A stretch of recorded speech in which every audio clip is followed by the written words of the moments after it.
Hey everyone, कैसे हैं आप सब। आई होप आप सब अच्छे होंगे, स्वस्थ होंगे, मस्त होंगे और आपकी तैयारी बेहतरीन चल रही होगी। स्वागत है आपका अपने चैनल अध्ययन सेतु में। दोस्तों, जैसा कि आपको पता है कि ये श्रृंखला चल रही थी NIOS द्वारा संचालित ब्रिज कोर्स के लिए, जो कि होने वाला है अनिवार्य प्रशिक्षण प्राथमिक स्कूलों में पढ़ाने वाले BEd अध्यापकों के लिए। दोस्तों, जैसा कि आपको पता है कि मैंने इस चैनल पे ब्रिज कोर्स के पेपर 1 के चैप्टर 1 और चैप्टर 2 के क्वेश्चन और आंसर करा रखे हैं, जिसकी डिटेल में व्याख्या भी दे रखी है। अगर आपने नहीं देखा हो तो इसी चैनल पे विजिट करके देख सकते हैं। बात करते हैं आज चैप्टर 3 की। चैप्टर 3 में मैंने पहला क्वेश्चन ऑलरेडी इसी चैनल पे करा दिया है, आप वो भी विजिट करके देख सकते हैं। तो पहला क्वेश्चन इसमें जो था वो था स्व की समझ की परिभाषा बताइए। ये हम लोगों ने पहले कर लिया है। आज बात करेंगे प्रश्न नंबर 2 और प्रश्न नंबर 3 की। दोस्तों, वीडियो बिना स्किप किए अंत तक जरूर देखें। अब मैं आपसे दावे के साथ कह सकती हूँ कि जब आप वीडियो अंत तक देखेंगे तो इस चैप्टर से जितने भी प्रश्न बनते हैं, आपके एक भी प्रश्न एग्जाम में नहीं छूटेंगे। आप आराम से और बहुत ही सरल तरीके से उन प्रश्नों का उत्तर लिख पाएंगे। चलिए बात करते हैं क्वेश्चन नंबर 2 की, जो कि है स्व अवधारणा और स्व सम्मान में अंतर स्पष्ट करें। देखिए, उत्तर है स्व अवधारणा और स्व सम्मान दोनों ही स्व की समझ के महत्वपूर्ण घटक है, परंतु इनका अर्थ, प्रकृति और व्यक्ति के व्यक्तित्व पर प्रभाव भिन्न भिन्न होता है। जहाँ स्व अवधारणा व्यक्ति के बारे में उसकी सोच और विश्वास को दर्शाती है, वहीं स्व सम्मान व्यक्ति की अपने प्रति भावनात्मक अनुभूति और मूल्यांकन को प्रकट करता है। दोस्तों, जैसा कि पहले ही क्वेश्चन में मैंने आपको बताया था कि अगर देखा जाए तो यह चैप्टर सिर्फ हमें इसलिए नहीं पढ़ना है कि हमारे एग्ज़ाम में ये दिया हुआ है या हमें बच्चों को समझना है। इस चैप्टर को पढ़ने के बाद हमारी स्व के बारे में समझ या अवधारणा अलग रूप से विकसित हो जाएगी। तो चलिए बात करते हैं स्व अवधारणा यानी कि सेल्फ कॉन्सेप्ट क्या होता है। स्व अवधारणा से आशय व्यक्ति द्वारा अपने बारे में बनाई गई उस समग्र छवि से है जिसमें वह अपनी क्षमताओं, कमजोरियों, रुचियों, आदतों और व्यवहार को पहचानता है, और यह इस प्रश्न का उत्तर देती है कि मैं कैसा व्यक्ति हूँ। बात करते हैं स्व अवधारणा। स्व अवधारणा से आशय यह है कि अगर कोई व्यक्ति है तो वह अपने बारे में जान सकता है, अपनी कमियों के बारे में जान सकता है, अपनी रुचियों, अपनी कमजोरियों, अपने व्यवहार को पहचानता है। अगर इन शॉर्ट मैं बात करूं तो कोई व्यक्ति अपने बारे में कैसा एजम्पशन करता है, कैसी सोच रखता है, इसकी जानकारी हमें सेल्फ कॉन्सेप्ट से मिलती है। स्व अवधारणा व्यक्ति के अनुभवों, पारिवारिक वातावरण, विद्यालयी जीवन, शिक्षक एवं मित्रों की प्रतिक्रियाओं से धीरे धीरे विकसित होती है। यह अपेक्षाकृत स्थिर होती है और व्यक्ति के व्यवहार को दिशा प्रदान करती है। दोस्तों, जैसा कि मैंने आपको पहले ही बताया है कि जो सेल्फ कॉन्सेप्ट है वह व्यक्ति के खुद के बारे में ही नॉलेज देती है कि वह व्यक्ति वाकई में है कैसा, उसकी रुचि, उसकी आदत, उसका व्यवहार कैसा है। किसी भी व्यक्ति को वह सेल्फ जितना अच्छे से जानता है, कोई दूसरा व्यक्ति नहीं जान सकता है। और स्व अवधारणा जो है वह व्यक्ति के अनुभवों, पारिवारिक वातावरण, विद्यालय जीवन और उसके शिक्षक और उसके मित्रों की प्रतिक्रियाओं से धीरे धीरे विकसित होने लगती है। यह अपेक्षाकृत स्थिर होती है और व्यक्ति के व्यवहार को दिशा प्रदान करती है। जैसे मैं खेल में अच्छा हूँ, मतलब कोई व्यक्ति है, उसे पता है अपने बारे में कि वह खेल में अच्छा है, मुझे समूह में काम करना पसंद है।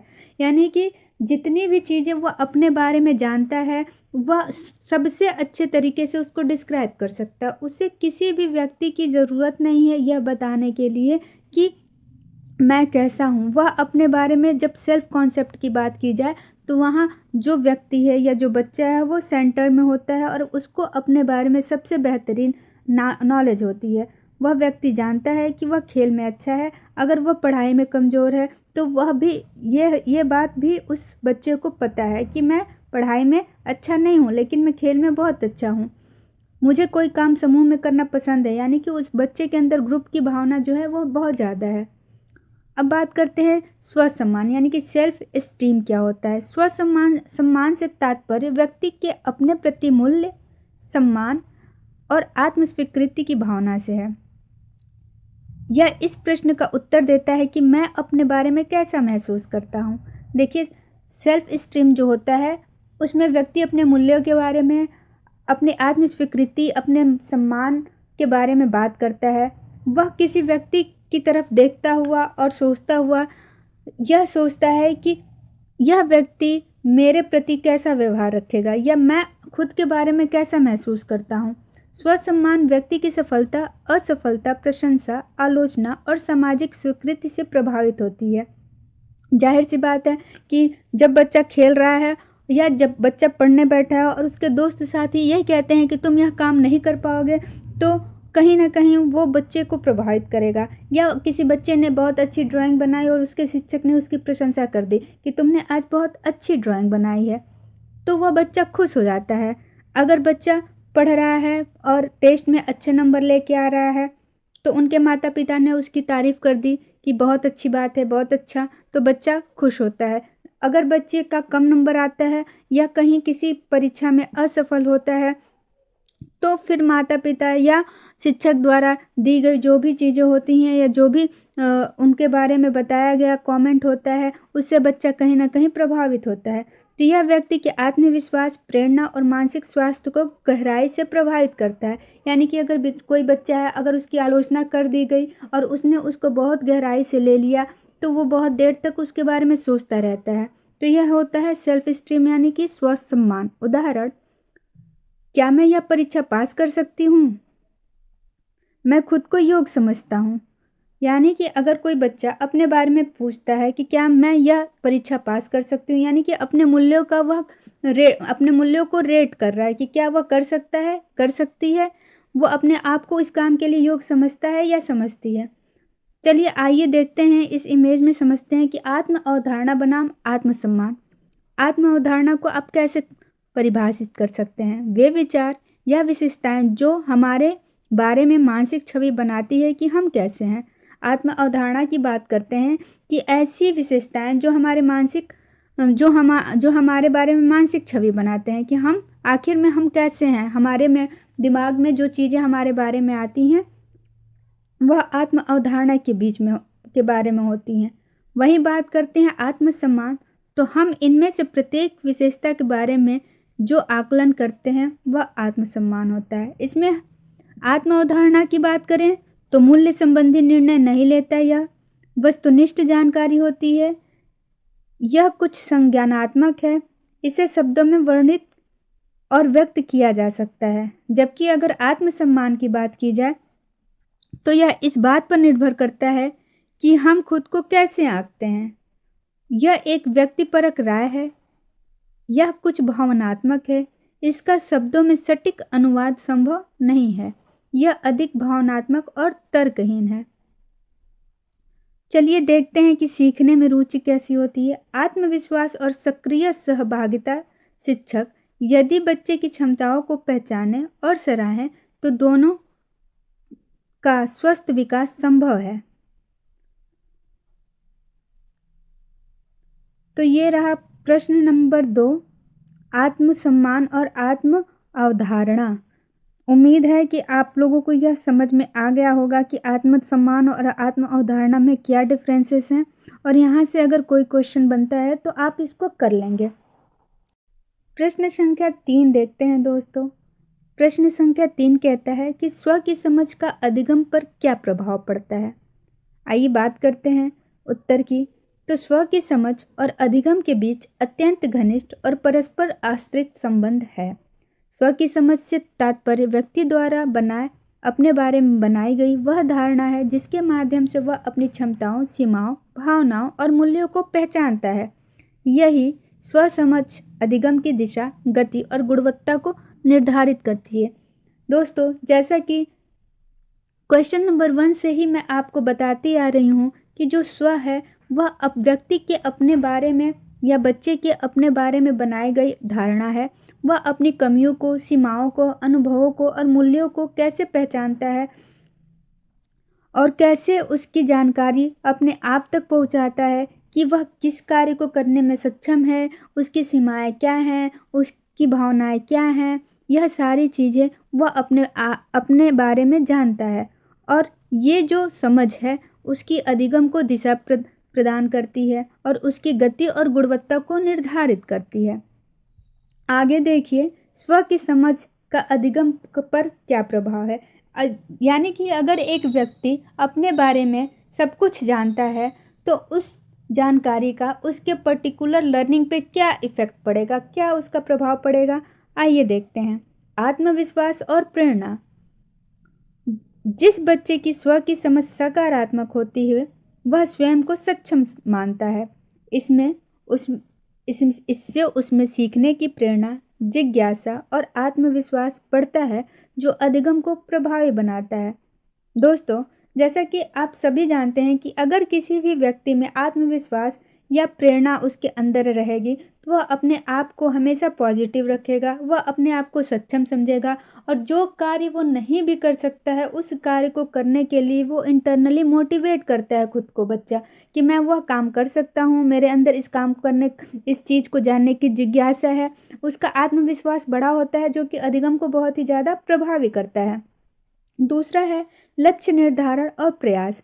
स्व की समझ के आधार पर बच्चा यथार्थवादी लक्ष्य निर्धारित करता है। वह अपनी कमजोरियों को पहचान कर सुधार के प्रयास करता है जिससे अधिगम निरंतर होता है। देखिए, जब कोई बच्चा अपने लक्ष्यों का निर्धारण कर लेता है तो उसको पता है कि मुझे वह काम कैसे करना है, उसी के अनुरूप वह सारी चीज़ें करता है, अपनी कमजोरियों की पहचान करता है, कमजोरियों की पहचान करके सुधार करने का प्रयास करता है जिससे उसका जो अधिगम है वो निरंतर चलता रहता है। अगर कोई बच्चा है उसको पता है कि उसको 20 तक का पहाड़ा लिखने सीखना है या पढ़ने सीखना है, वह बैठ के उसको देखेगा कि कहाँ उसको समस्या आ रही है, फिर उसके बाद उस समस्या का समाधान करते हुए वह अपने अधिगम को सुदृढ़ करेगा। आगे देखिए, सफलता और असफलता की व्याख्या। सकारात्मक स्व समझ वाला बच्चा असफलता को सीखने का अवसर मानता है, जबकि नकारात्मक स्व समझ वाला बच्चा जल्दी निराश हो जाता है। इससे अधिगम निरंतर प्रभावित होती है। दोस्तों, बात करते हैं सकारात्मक स्व और नकारात्मक स्व वाले बच्चों की। कोई भी बच्चा अगर पॉजिटिव होगा तो वह हमेशा अपनी असफलताओं से सीखेगा, उसमें आई कमियों को पहचानेगा और उसका उपचार करके आगे बढ़ेगा। जबकि जो नकारात्मक स्व वाला बच्चा होगा वह जल्दी निराश होगा और वह कहीं ना कहीं कार्य को करने से पीछे हट जाएगा। इससे बच्चे की अधिगम पे भी निरंतर प्रभाव पड़ता है। भावनात्मक संतुलन स्व की समझ भावनाओं के नियंत्रण में सहायता करती है। भावनात्मक रूप से संतुलित बच्चा ध्यानपूर्वक सीखता है और कक्षा में सक्रिय भागीदारी करता है। जो बच्चा अपने भावनाओं पर नियंत्रण रखता है, जैसे अगर कोई बच्चा है, कोई काम कर रहा है, कुछ सीख रहा है और वह नहीं सीख पा रहा है और तुरंत एग्रेसिव हो जा रहा है, तो कहीं ना कहीं वह उसके सीखने को प्रभावित करेगा। लेकिन वहीं कोई बच्चा एक ही काम को बार बार कर रहा है और नहीं कर पा रहा है और उसके अंदर धैर्य है, उसको पता है कि वह इस काम को अथक प्रयास के बाद कर लेगा, तो वह आसानी से वह काम कर लेता है। तो भावनात्मक रूप से संतुलित बच्चा ध्यानपूर्वक सीखता है और सक्रिय भागीदारी करता है। नेक्स्ट देखिए, सामाजिक अधिगम। स्व की समझ सामाजिक संपर्कों को प्रभावित करती है। सकारात्मक स्व समझ से बच्चा समूह कार्य, सहयोगात्मक अधिगम और संवाद में सक्रिय रहता है। जो बच्चा अपने आप को पॉजिटिव रखता है यानी कि सकारात्मक स्व वाला होता है, वह समूह कार्यों में बहुत ही ज़्यादा बढ़ चढ़ के हिस्सा लेता है। उसका जो बिहेव होता है वह सहयोगात्मक होता है और वह संवाद में यानी कि एक्टिव रहता है। वो हमें हर जगह, हर ग्रुप में एक्टिव लर्नर की तरह आपको नज़र आएगा। बात करते हैं आगे, अधिगम द्वारा स्व की समझ का विकास। अधिगम की प्रक्रिया भी स्व की समझ को प्रभावित करती है। जैसे सफलता स्व सम्मान में वृद्धि करता है। अगर कोई बच्चा है, एक काम को लगातार कर रहा है और वो नहीं कर पा रहा है, बहुत प्रयासों के बाद जब वह उस कार्य को करने में सफल होता है, तो उसका जो स्व सम्मान है वो उसमें अपने आप वृद्धि हो जाती है। वह अपनी सफलता को बहुत अच्छे तरीके से, बहुत पॉजिटिवली लेता है और अपने आप को शाबाशी देता है कि उसने ये चीज़ कर ली। तो उससे इसके स्व सम्मान में वृद्धि होती है। असफलता यदि सहयोगी मिले तो आत्मविश्वास बना रहता है।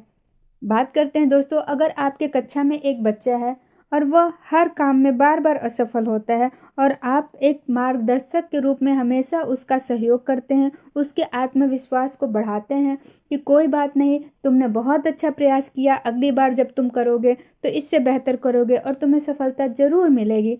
तो जो बच्चा है उसको अगर अच्छा सहयोग मिले, सकारात्मक सहयोग मिले, तो उसका आत्मविश्वास बना रहता है, वह हतोत्साहित नहीं होता है। आगे देखिए, शिक्षक की सकारात्मक प्रतिक्रिया। अभी मैंने वही बात की कि अगर आपके कक्षा में कोई बच्चा लगातार असफल हो रहा है किसी काम को करने के लिए और आप उसको हमेशा प्रोत्साहित करते हैं कि नहीं, तुमने अच्छा किया, तुमने बढ़िया किया, तुम अच्छा कर सकते हो, तो वह उस बच्चे में आत्मविश्वास की भावना बढ़ी रहती है। वही चीज़ यहाँ पे भी है कि स्व अवधारणा मजबूत होती है। इस प्रकार अधिगम व स्व की समझ का संबंध द्विदिशीय है। दोस्तों ये चैप्टर 3 का पार्ट 2 था और जल्दी ही पार्ट 3 में लेके आऊँगी। जिसने भी पार्ट 1 नहीं देखा होगा वो चैनल पे विज़िट करके पार्ट 1 देख लें। पार्ट 2 में मैंने 2 क्वेश्चंस को डिटेल में डिस्क्राइब किया है और आने वाला जो भी पार्ट 3 होगा उसमें मैंने मन जो टॉपिक है उसके सारे ही शॉर्ट टाइप क्वेश्चन करा रखे हैं, मेंशन किया उसमें सारे शॉर्ट टाइप क्वेश्चन। अगर उससे रिलेटेड कोई लॉन्ग टाइप क्वेश्चन भी बनता है तो आप आसानी से बना लेंगे। मैंने उस वीडियो के लिए सारे ही ऐसे क्वेश्चन रखे हैं जो NIOS ने अपने प्रीवियस ईयर्स के एग्ज़ाम में पूछा है। चूँकि ये वीडियो इसलिए मैं यहाँ एंड कर रही हूँ कि बहुत लंबा हो जाएगा और मैं नहीं चाहती हूँ कि लंबा वीडियो हो और आप कुछ भी चीज़ स्किप करें। तो पार्ट पार्ट करके हम पढ़ेंगे और आसानी से पढ़ लेंगे। ये एक चैप्टर थोड़ा बड़ा चैप्टर है तो इसको पढ़ने में थोड़ा ज़्यादा समय लग सकता है, लेकिन जो अपकमिंग जो भी आपके चैप्टर्स होंगे जो भाषा के होंगे वो बहुत बड़े नहीं होंगे। लेकिन ये चैप्टर जो आपका पहला पेपर है और दूसरा पेपर है, इसमें बहुत सारे टॉपिक और सब टॉपिक दिए हैं और मैं नहीं चाहती कि एक भी टॉपिक छूटे। तो हम आराम से और सारी चीज़ों को कवर करते हुए पढ़ाई कर लेंगे।